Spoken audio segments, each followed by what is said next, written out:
At the most extravagant wedding of the year, just as the billionaire was about to speak his vows, a black waitress burst through the center aisle, grabbed the groom's hand, and pulled him away from the altar. The entire cathedral fell silent. Guests whispered. Security rushed forward. Everyone assumed she was just a server who had crossed the line. But seconds later, a sound echoed through the room, and the billionaire's face turned to stone.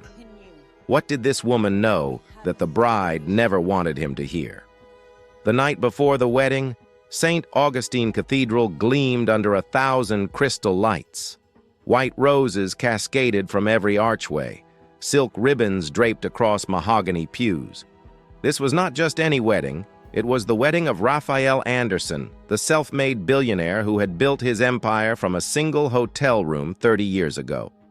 Naomi Carter pushed her cleaning cart through the service entrance, her black uniform blending into the shadows. She had worked for Premier Catering for 6 years now, long enough to know the rules. Stay invisible. Do your job. Go home. At 32, Naomi had learned that invisibility was a survival skill. As a black woman working high-end events in this city, she understood that certain people preferred not to see her at all. And she had made peace with that, because every paycheck meant another month of stability for her daughter. "Naomi, you take the reception hall. I'll handle the entrance," her co-worker Denise called out, already heading toward the main doors with her own cart. Naomi nodded and made her way through the grand hall. Crystal chandeliers hung from vaulted ceilings. The guest list she had heard included senators, CEOs, and old money families whose names appeared on hospital wings and university buildings.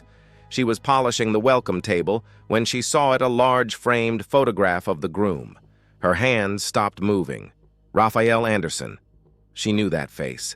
Not from magazines or news articles, though he appeared in those often enough. She knew him from a letter she had carried in her wallet for 8 years. 8 years ago, Naomi had been 24, a single mother, with a 3-year-old daughter named Lily. When doctors discovered Lily's congenital heart defect, they gave Naomi a choice that was not really a choice at all: surgery that cost more than she would earn in a decade, or watch her daughter die. No insurance, no savings, no family to turn to. Then came the letter from the Flame of Hope Foundation, Raphael Anderson's charity, dedicated to helping single mothers and children in crisis. They would cover everything: the surgery, the hospital stay, the follow-up care, all of it. Naomi had never met Raphael Anderson. She was just one of thousands his foundation helped each year. But she had written him a thank you letter, 3 pages of gratitude she never sent, because she could not find the words to express what it meant to watch her daughter wake up after surgery alive and whole. She still carried that letter in her wallet, a reminder of the debt she could never repay. Now, standing in the cathedral where he would marry tomorrow, Naomi felt her chest tighten. She whispered to herself, "He doesn't know who I am. I'm just one of thousands." She returned to her work polishing silverware and arranging napkins with practiced efficiency. An hour later, the bride arrived. Clara Whitmore swept into the hall like she owned it, which Naomi supposed she soon would. The woman was stunning with honey blonde hair and a smile that seemed designed for cameras. A tall man in an expensive suit followed close behind her. "The flowers need to be moved 6 inches to the left," Clara instructed someone on her phone. "And tell the photographer I want soft lighting only. Nothing harsh?" Naomi stepped aside to let them pass her arms full of champagne flutes. Clara did not step aside. The collision sent 3 glasses crashing to the marble floor. Champagne splashed across Naomi's shoes. Shards of crystal scattered everywhere. "Oh, for God's sake," Clara muttered, not to Naomi but to the man beside her. "They should hire people who actually know how to do their jobs." Naomi knelt immediately, gathering the broken pieces with her bare hands. "I'm so sorry, ma'am. I'll clean this up right away." Clara did not acknowledge her. She simply continued walking, heels clicking against the marble. The man glanced back at Naomi just for a moment, then followed Clara toward the bridal suite. Naomi heard Clara's voice drifting back. I cannot stand seeing these people during the ceremony. Make sure they stay out of sight. Denise appeared at Naomi's side, helping her collect the glass. You okay? Fine. Don't let her get to you. We're just the help, remember, invisible. Naomi said nothing. She finished cleaning and returned to her cart, but something cold had settled in her stomach. By 11 that night, most of the preparation crew had gone home. Naomi remained behind to finish cleaning the bridal suite area overtime she needed for Lily's school supplies. She pushed her cart into the storage room adjacent to the bridal suite, entering through the connecting door. The main suite appeared empty, its lights dimmed. She began restocking supplies in the darkness, working by the faint glow from the window. Then she heard voices. The door to the bridal suite opened. Clara's heels clicked against the floor. The man's voice followed the same man from earlier. Everything is in place, he said. After the wedding, the prenuptial agreement gives you access to 30% of his assets within the first year, but the real prize is the foundation. Naomi froze. The connecting door between the rooms stood slightly ajar. Through the gap, she could see shadows moving. Clara laughed softly. The Flame of Hope Foundation. That old fool pours hundreds of millions into that meaningless charity. Once I'm on the board as his wife, I'll redirect the funds gradually. No one will notice until it's too late. Naomi pressed herself against the wall, heart pounding so loud she feared they might hear it. And if he finds out? Marcus asked. He won't. Clara's voice dripped with confidence. Raphael trusts me completely. He's lonely, desperate for companionship, and I've given him exactly what he wanted to hear for 2 years. After I control the foundation, I'll slowly push him out of decision-making. Then either a divorce with a massive settlement, or I'll arrange for him to retire early if necessary. What about his daughter? She lives in Europe. Doesn't care about her father. I've done my research. No one will stand up for him. Naomi's hands trembled. Slowly, silently, she pulled her phone from her pocket and pressed record. For the next several minutes, she stood motionless in the darkness, capturing every word. Clara discussed timelines, legal strategies, and how she had manipulated Raphael's emotions since his wife's death 5 years ago.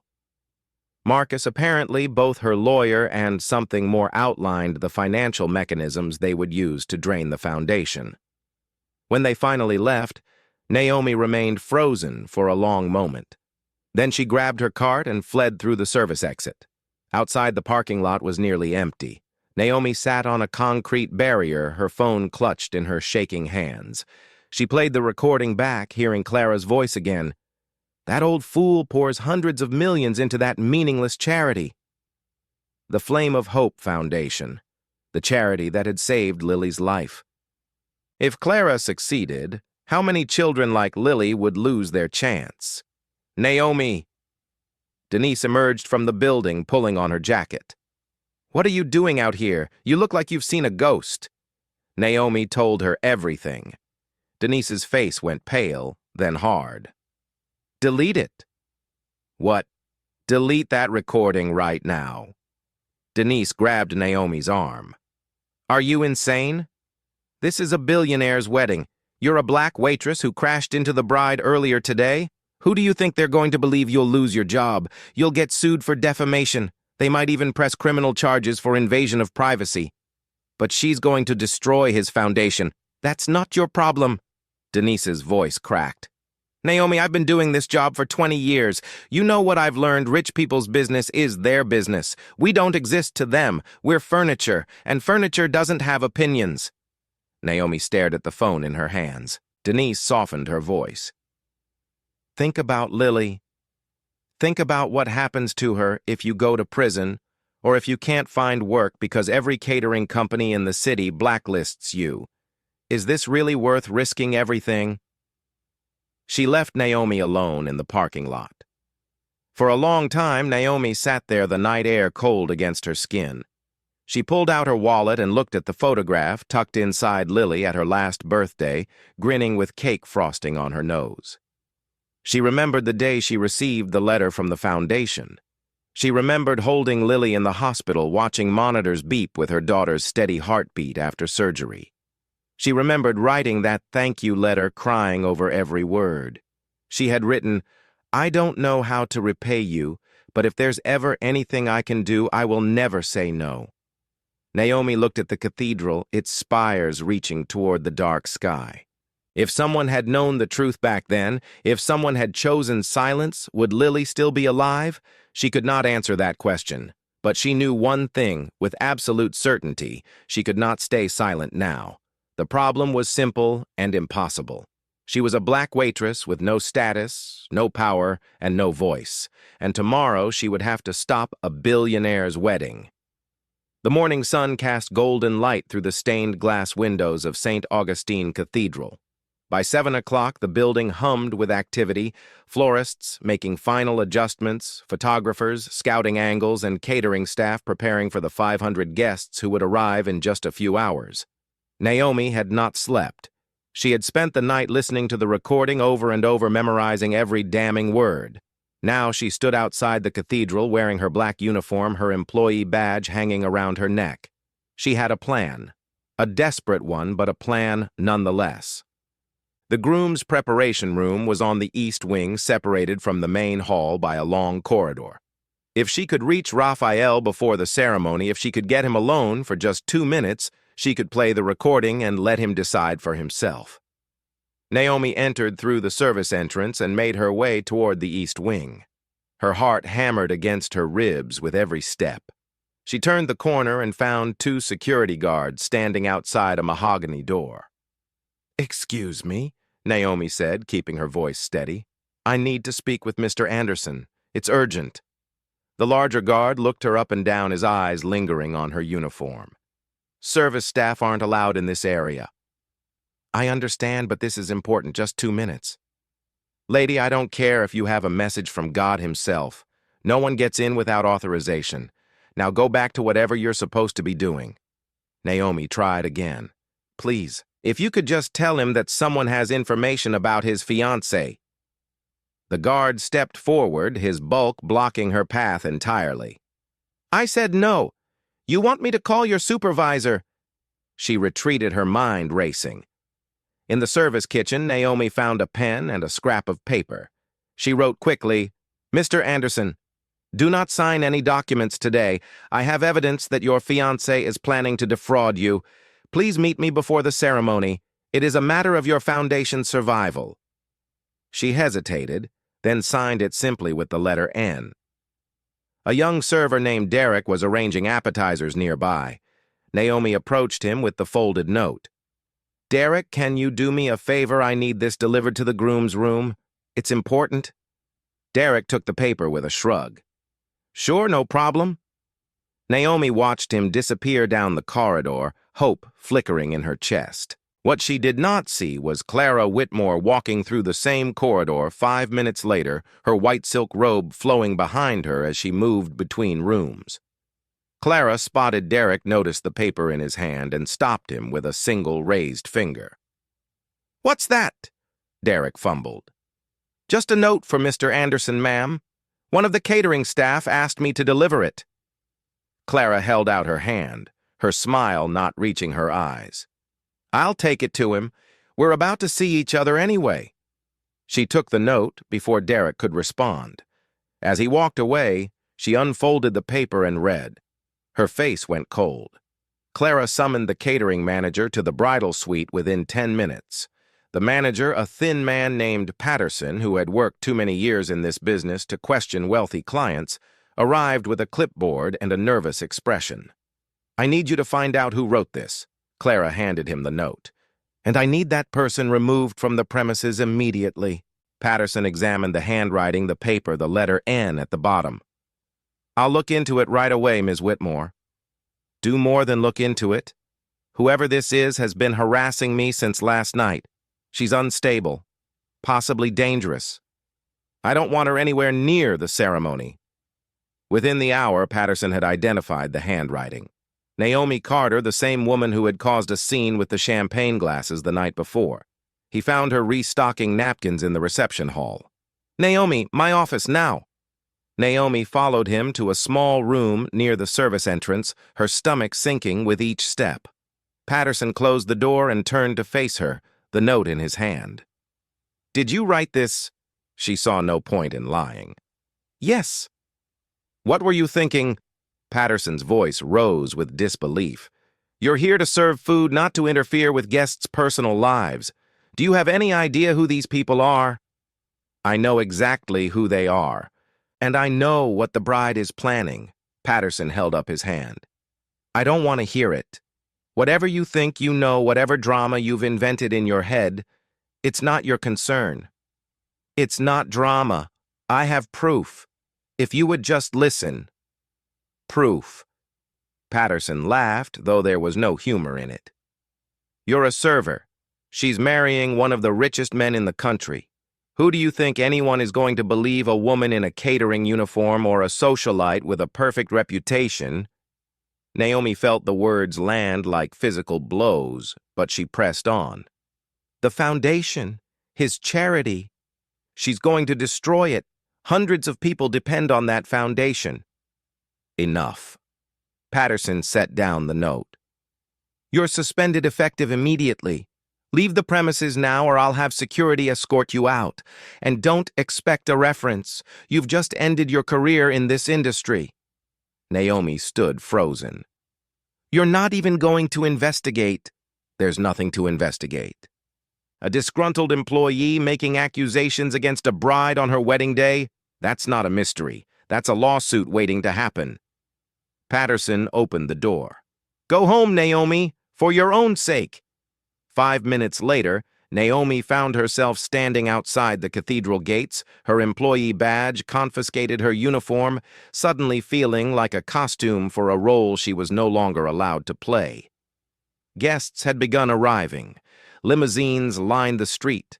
Women in designer gowns and men in tailored suits streamed toward the entrance, laughing and greeting each other with air kisses. None of them looked at her. She was invisible again, not even worth noticing. Denise rushed out through the service entrance, still in uniform. "Naomi, I heard what happened. Are you okay?" They wouldn't listen. Of course they wouldn't. Denise's voice carried a mix of sympathy and frustration. "I told you this would happen. Now what, you've lost your job, you've probably got a complaint on your record, and for what?"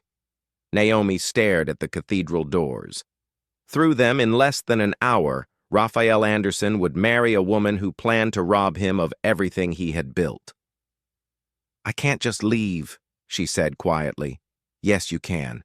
You walk to your car, you drive home, and you hug your daughter. That's what you can do." Denise grabbed her shoulders. "Think about Lily. She needs her mother employed, not in jail for trespassing or harassment." The mention of Lily made Naomi's breath catch. Denise softened her voice. "I know you want to do the right thing, but sometimes the right thing for other people isn't the right thing for your family. Let it go." She squeezed Naomi's arm one last time, then hurried back inside. Naomi walked slowly to her car parked 3 blocks away. She sat in the driver's seat without starting the engine, her hands resting on the steering wheel. From her wallet, she pulled out 2 items. The first was the photograph of Lily, 11 years old now, healthy, brilliant, with her mother's eyes and a smile that could light up any room. The second was a letter folded so many times the creases had worn thin. Naomi unfolded it carefully and began to read her own words from 8 years ago. "Dear Mr. Anderson, I don't know how to begin this letter. 3 months ago, my daughter Lily was dying. The doctor said she needed surgery that I could never afford. I had no insurance, no savings, no hope. Then your foundation reached out. You saved her life. You gave me back my daughter. I've tried 100 times to write to you, but words feel so small compared to what you gave us. All I can say is this: I don't know how to repay you. I don't know if I ever can. But if there's ever anything I can do for you, I will never say no. I promise you that. With all my heart, Naomi Carter." She had written those words in a hospital room, tears streaming down her face, as Lily slept peacefully after surgery, her heartbeat strong for the first time in her short life. Naomi refolded the letter. She thought about what Denise had said. Let it go. Think about your family. But wasn't that exactly what she was doing? If someone had known the truth about the foundation 8 years ago, if someone had seen corruption coming and chosen to stay silent, would Lily have received that letter? Would she have gotten that surgery? Would she be alive today? Naomi could not answer those questions, but she could answer this one. What kind of example would she set for her daughter if she walked away now? She looked at the photograph one more time. Then she got out of the car and began walking back toward the cathedral. The ceremony had already begun by the time Naomi reached the building. Through the massive oak doors, she could hear the organ playing the murmur of 500 voices settling into silence. Her employee badge was gone, but she still knew the building. The service entrance on the south side had a simple lock that the catering staff often left open during events. Naomi slipped inside. She moved through the narrow service corridors past the kitchen where staff were preparing the reception meal, past storage rooms and electrical panels. The sounds of the ceremony grew louder as she approached the main hall. She found a spot near the back entrance, partially hidden behind a column draped in white fabric. From here she could see everything. The cathedral was breathtaking. Candles flickered in crystal holders. White roses bloomed from every surface. 500 of the city's most powerful people filled the pews, their attention focused on the altar. Raphael stood at the front, distinguished in his black tuxedo, his silver hair catching the light. He looked nervous but happy, the kind of happiness that comes from believing you have found love after loss.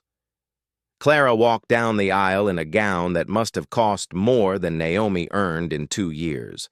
She was radiant, every step perfectly measured, her smile flawless. The priest began the ceremony. His voice echoed through the vast space, speaking of love commitment and the sacred bond of marriage. Naomi's hand tightened around her phone in her pocket. The recording was ready. All she needed was the right moment. Then the priest spoke the words she had been waiting for. If anyone present knows of any reason why these two should not be joined in holy matrimony, speak now or forever hold your peace. Silence fell over the cathedral. Clara's smile widened. Raphael reached for her hand. Naomi stepped out from behind the column. She walked down the center aisle, her worn shoes silent against the marble floor. One step, then another, then another. Heads turned. Whispers erupted. Someone gasped. Clara's smile vanished. Marcus, seated in the front row, rose to his feet.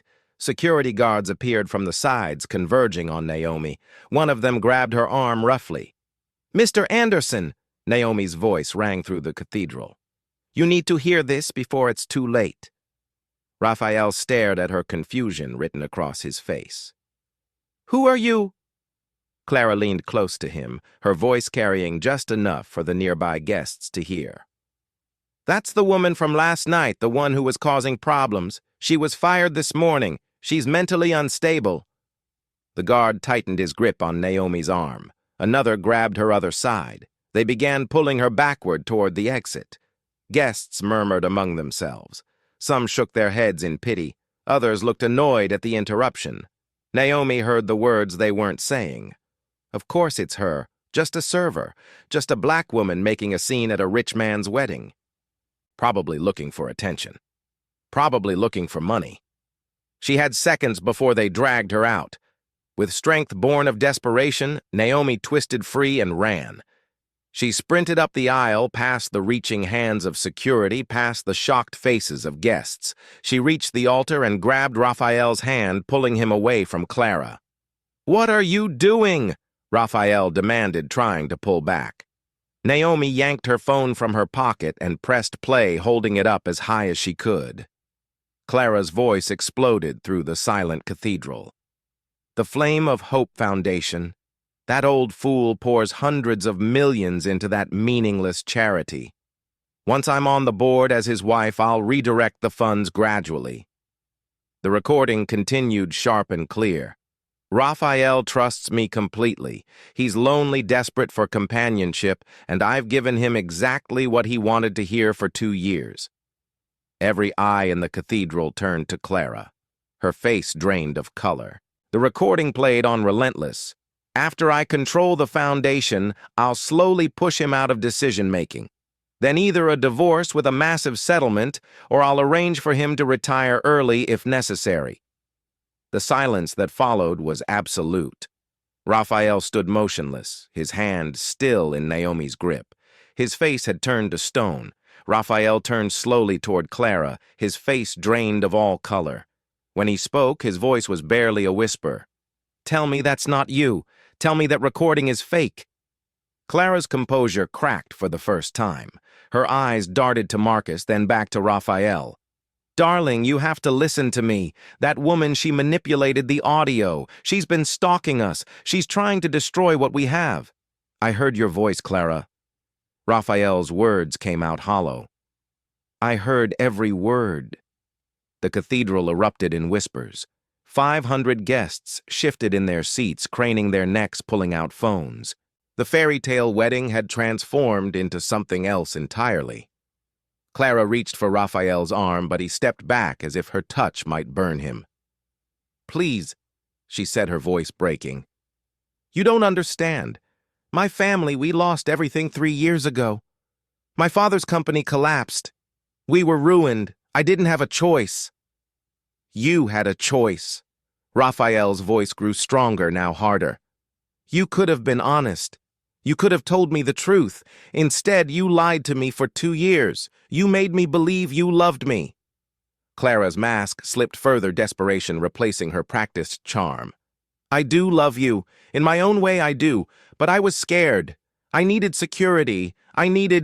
You needed my money." Raphael cut her off. "And you were willing to destroy my foundation to get it. The foundation I built in my wife's memory. The foundation that helps children and mothers who have nothing." In the front row, Marcus rose from his seat and began moving quietly toward the side exit. A distinguished man in a gray suit, a federal prosecutor who had known Raphael for 20 years, noticed and signaled to security. Within seconds, 2 guards blocked Marcus's path. "Going somewhere, counselor?" the prosecutor asked. Clara watched Marcus being detained, and something in her finally broke. She whirled toward Naomi, who still stood at the altar, clutching her phone. "This is your fault." Clara's voice rose to a scream. "You had no right. You're nobody, just a servant, a waitress. How dare you interfere in my life?" Naomi met her gaze without flinching. She said nothing. Clara lunged toward her, but security intervened before she could take more than 2 steps. As guards restrained her arms, she continued to shout, her perfectly styled hair coming loose, her designer gown trailing on the marble floor. "You'll regret this. I'll destroy you. You think anyone will believe a woman like you over someone like me?" Raphael stepped between them, his back to Clara, his eyes on Naomi. "Someone already did," he said quietly. The police arrived within the hour, summoned by the prosecutor who had already begun making calls. Clara and Marcus were escorted out through the service entrance away from the cameras that had inevitably appeared. The charges, Naomi would later learn, included conspiracy to commit fraud and attempted theft by deception. Clara's detailed discussions of her plans captured on Naomi's recording provided more than enough evidence to proceed. As Clara was led away, she turned one last time toward the altar where her dreams of wealth had crumbled. "You're just a servant," she spat at Naomi. "That's all you'll ever be." The doors closed behind her. The guests dispersed slowly in small clusters of shocked conversation. Some approached Raphael to offer awkward condolences. Others simply left eager to escape the wreckage of what should have been a celebration. Within an hour, the cathedral was nearly empty. The flowers still bloomed, the candles still flickered. But the altar stood abandoned, the priest long gone, the vows never completed. Naomi remained near the back of the hall, unsure whether to leave or stay. She had done what she came to do. The rest was not her business. But then Raphael walked toward her. He moved slowly, like a man who had aged 10 years in a single morning. When he reached her, he simply stood there for a moment, looking at her as if truly seeing her for the first time. "I don't even know your name," he finally said. "Naomi. Naomi Carter." Raphael nodded slowly. "Naomi, why did you do this? You lost your job. You risked everything. Why would you do that for a stranger?" Naomi reached into the pocket of her uniform. Her fingers found the worn paper she had carried for 8 years. She unfolded it carefully and held it out to him. "Because you're not a stranger to me, Mr. Anderson." Raphael took the letter, confusion in his eyes. He began to read. "8 years ago," Naomi said as he scanned the pages, "my daughter Lily was 3 years old. She had a heart defect that was going to kill her. I had no insurance, no money, no family to help. Then I got a letter from your foundation. The Flame of Hope Foundation paid for her surgery. They saved her life." Raphael looked up from the letter, his eyes glistening. "I wrote that letter in Lily's hospital room," Naomi continued. "She was sleeping after surgery, and I was crying so hard I could barely hold the pen. I wanted to thank you, but I never sent it. I didn't think you would ever read something from someone like me. But I made a promise in that letter. I said if there was ever anything I could do for you, I would never say no." She gestured toward the letter in his hands. Today was that day. Raphael read the final lines of the letter, his hands trembling slightly. When he finished, he folded the paper with care and looked at Naomi with an expression she could not quite name. "You don't owe me anything," he said. "The foundation was created to help people like you and Lily. That's what my wife would have wanted. That's what I wanted." He handed the letter back to her. "But I want you to know something, Naomi. In all my years, all the business deals, all the charity events, all the people who claimed to be my friends, you are the only person who ever told me the truth when it mattered. And you did it knowing it could cost you everything." Naomi took the letter and tucked it back into her pocket. "I just did what I promised I would do." Raphael shook his head. "You did more than that. You reminded me that courage doesn't come from wealth or status. It comes from people who have nothing to gain and everything to lose, and who act anyway." 1 month later, Naomi stood in front of a mirror in a small dressing room, adjusting the collar of a blazer she had never imagined owning. Today was the launch of a new initiative from the Flame of Hope Foundation, a program called Voices from the Shadows. It was designed to support workers who were often invisible servers, cleaners, security guards, caregivers, people who kept the world running, but were rarely seen or heard. Raphael had asked Naomi to be the program's first community representative. She had tried to refuse, insisting she was not qualified. But he had simply smiled and said, "You're the most qualified person I know." The door opened, and Lily walked in. At 11 years old, she was healthy, bright-eyed, and endlessly curious. She had met Raphael for the first time that morning, shaking his hand with the serious formality of a child trying to act grown up. "Mom, Mr. Anderson wants to know if you're ready." Naomi smoothed her blazer one last time. Almost. Lily came to stand beside her, looking at their reflection in the mirror. "Are you nervous?" "A little." Lily took her mother's hand. "Don't be. You're the bravest person I know." They walked out together to the event hall, where Raphael waited near the podium. The room was filled with journalists, foundation staff, and community members who would benefit from the new program.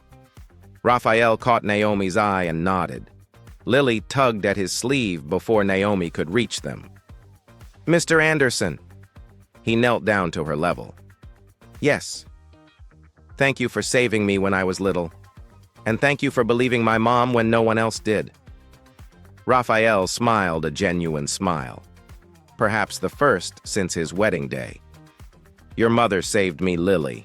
Don't ever forget that." Naomi took her place at the podium. The cameras flashed. The audience quieted. She thought about Clara's final words. "You're just a servant. That's all you'll ever be." She looked out at the crowd, at Lily's proud face, at Raphael's encouraging nod, at the rows of people who had come to witness something new being born. Then she spoke. "My name is Naomi Carter. For most of my life, I was invisible.